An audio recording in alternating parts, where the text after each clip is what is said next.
Alice's Adventures in Wonderland by Lewis Carroll. Chapter 9. The Mock Turtle's Story. You can't think how glad I am to see you again, you dear old thing, said the Duchess, as she tucked her arm affectionately into Alice's, and they walked off together. Alice was very glad to find her in such a pleasant temper, and thought to herself that perhaps it was only the pepper that had made her so savage when they met in the kitchen. "When I'm a duchess," she said to herself, not in a very hopeful tone though, "I won't have any pepper in my kitchen at all. Soup does very well without.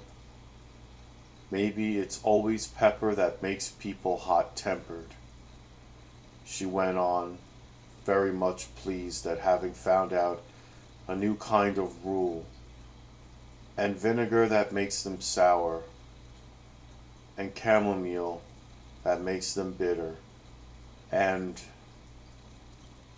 barley sugar, and such things that make children sweet-tempered. I only wish people knew that. Then they wouldn't be so stingy about it, you know." She had quite forgotten the Duchess by this time, and was a little startled when she heard her voice close to her ear. "You're thinking about something, my dear, and that makes you forget to talk. I can't tell you just now what the moral of that is, but I shall remember it in a bit." "Perhaps it hasn't one," Alice ventured to remark. "Tut, tut, child," said the Duchess. "Everything's got a moral, if only you can find it," and she squeezed herself up closer to Alice's side as she spoke. Alice did not much like keeping so close to her. First, because the Duchess was very ugly, and secondly, because she was exactly the right height to rest her chin on Alice's shoulder, and it was an uncomfortably sharp chin. However, she did not like to be rude, so she bore it as well as she could. "The game's going on rather better now," she said, by way of keeping up the conversation a little. "'Tis so," said the Duchess, "and the moral of that is, oh, 'tis love, 'tis love. That makes the world go round." Somebody said, Alice whispered, that it's done by everybody minding their own business. "Ah, well, it means much the same thing," said the Duchess, digging her sharp little chin into Alice's shoulder as she added, "and the moral of that is, take care of the sense, and the sounds will take care of themselves." How fond she is of finding morals in things, Alice thought to herself. "I dare say you're wondering why I don't put my arm round your waist," the Duchess said after a pause. "The reason is that I'm doubtful about the temper of your flamingo. Shall I try the experiment?"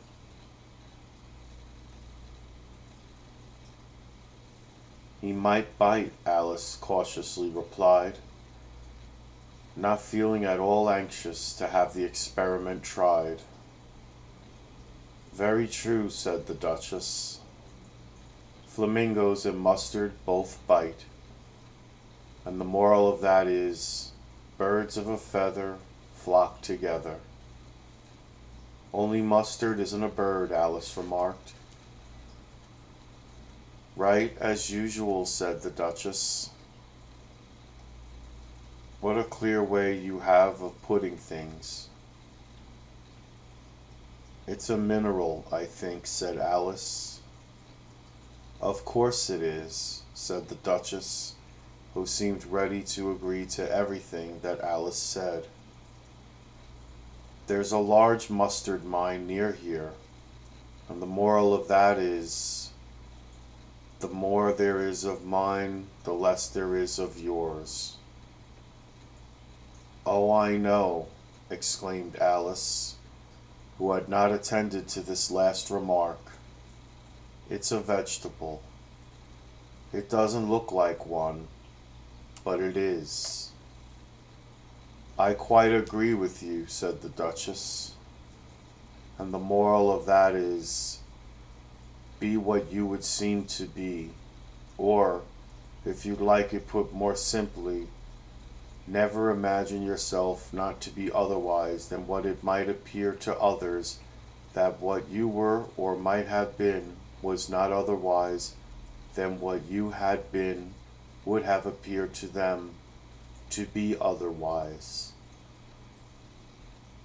I think I should understand that better, Alice said very politely, if I had it written down, but I can't quite follow it as you say it.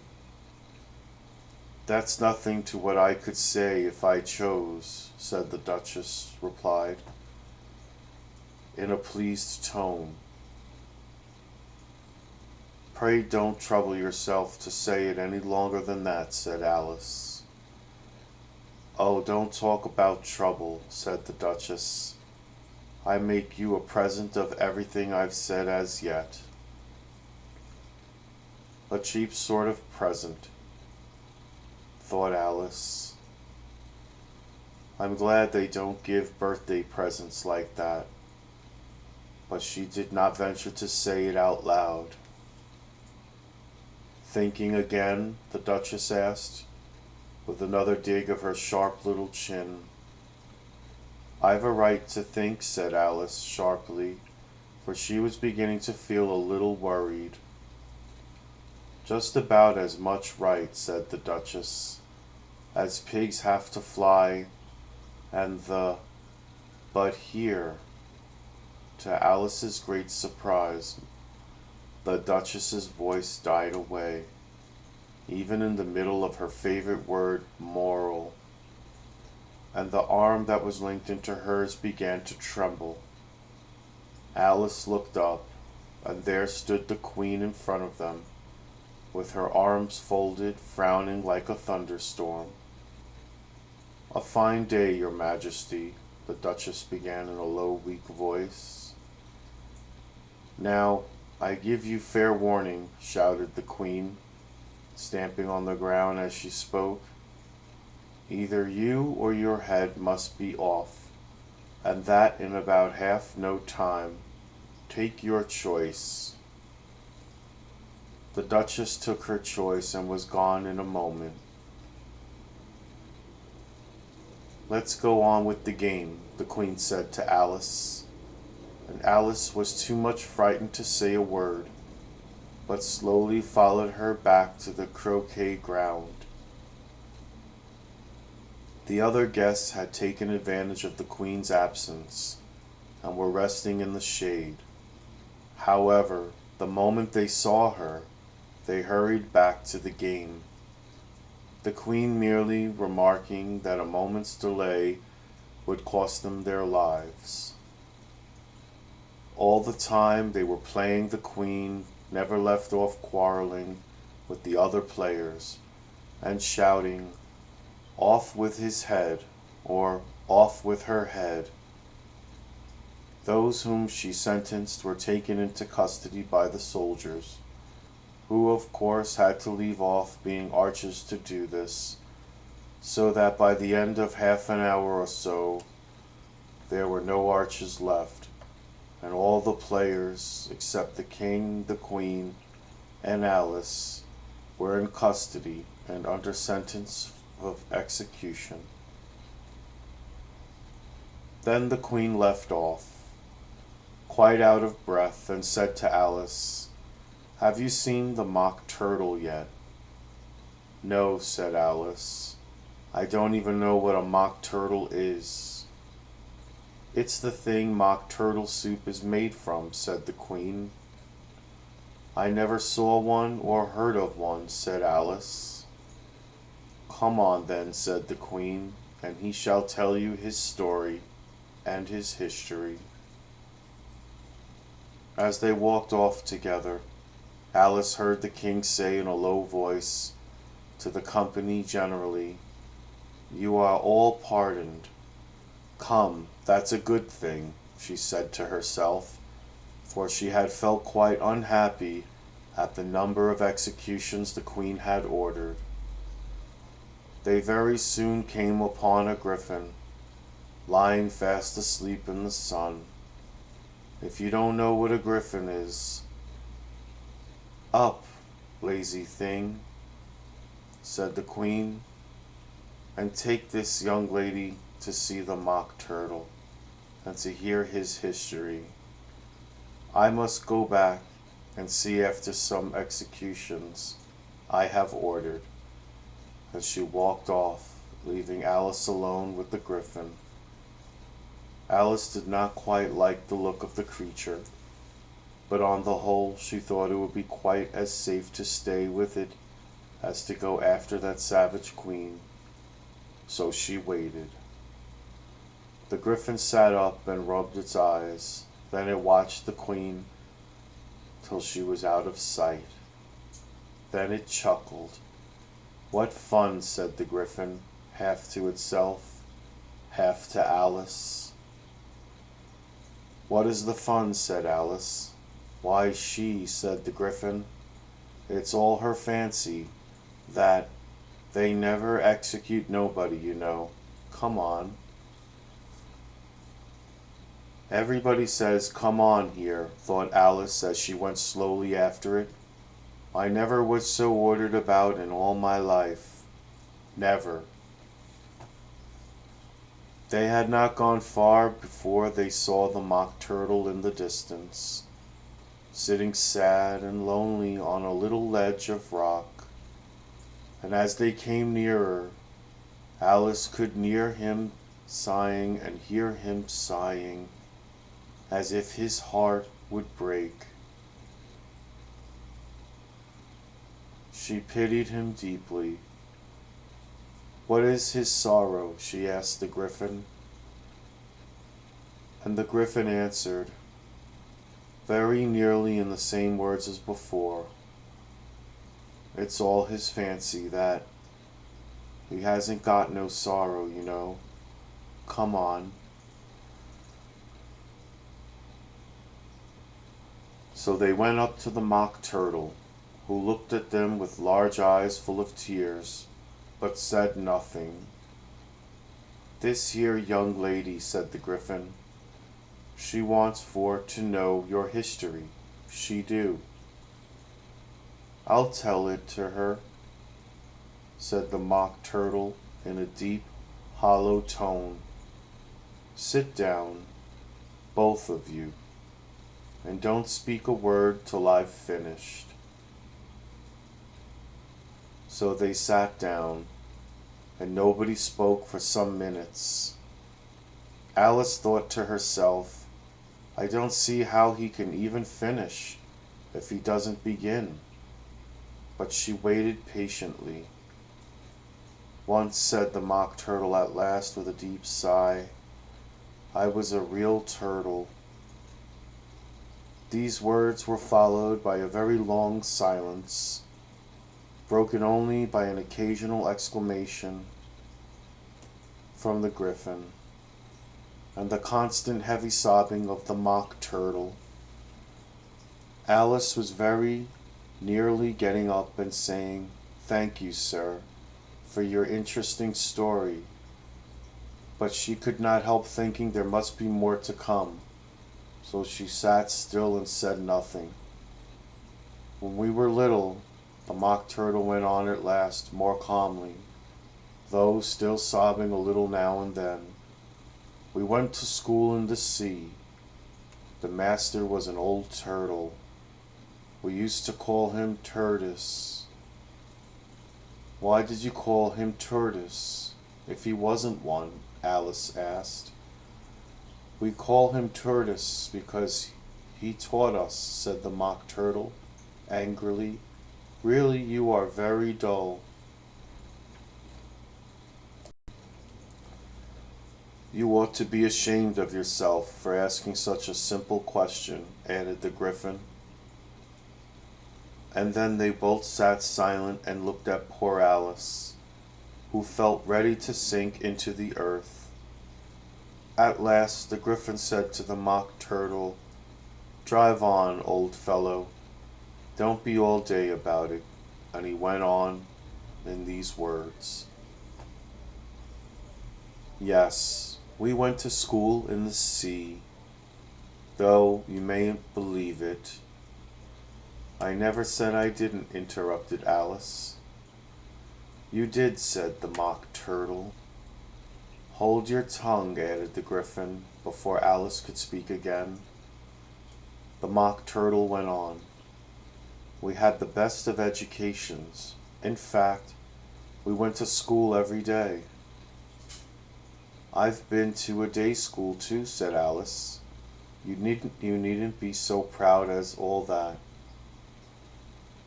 With extras? Asked the Mock Turtle, a little anxiously. Yes, said Alice. We learned French and music. And washing, said the Mock Turtle.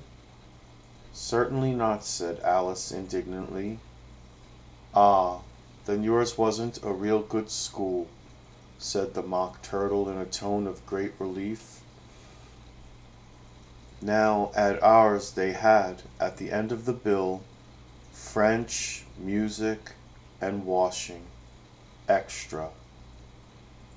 You couldn't have wanted it much, said Alice, living at the bottom of the sea. I couldn't afford to learn it, said the Mock Turtle with a sigh. I only took the regular course. What was that? Inquired Alice.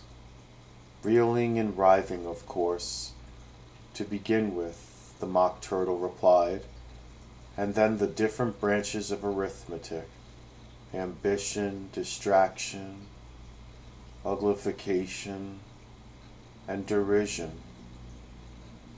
I never heard of uglification, Alice ventured to say. What is it? The Gryphon lifted up both its paws in surprise. Never heard of uglifying? It exclaimed. You know what to beautify is, I suppose? Yes, said Alice doubtfully. It means to make anything prettier. Well then, the Gryphon went on, if you don't know what to uglify is, you are a simpleton. Alice did not feel encouraged to ask any more questions about it. So she turned to the Mock Turtle and said, What else had you to learn? Well, there was mystery, the Mock Turtle replied, counting off the subjects on his flappers. Mystery, ancient, and modern, with seaography. Then drawing.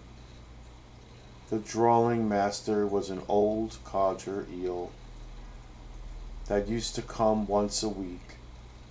He taught us drawing, stretching, and fainting in coils.